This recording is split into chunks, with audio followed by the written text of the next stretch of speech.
Welcome. In this video, I'll show you how to edit DocuSign after signing. Okay, so we'll go ahead over to agreements right here, and under completed, as you can see, we have the three dots, but there's no option to edit the signed document. Okay, so the best thing that you can do here, or the best workaround, okay, is that you're gonna want to make a copy of this particular PDF. Okay, as again, there's no option to edit the signed or completed DocuSign. Okay, so again, click on the three dots and hit on copy. Wait for it. All you have to do is just edit the PDF right here if you want to. If not, just leave it as is. Add recipients. Okay, and once done, just hit on next. Okay, if you need a correction, just go ahead over to the left panel. Maybe use the pre-filled tools. Click on line, like so.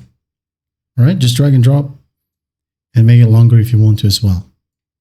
Okay, and then once done, add in the fields that you wanted to add. For example, you wanted to have a new signature and also initials. Just only remind the recipients that you would need to redo the signing. Okay, then once done, just hit on send, and after that, you're good to go. I hope this video helps, and I'll see you in the next one.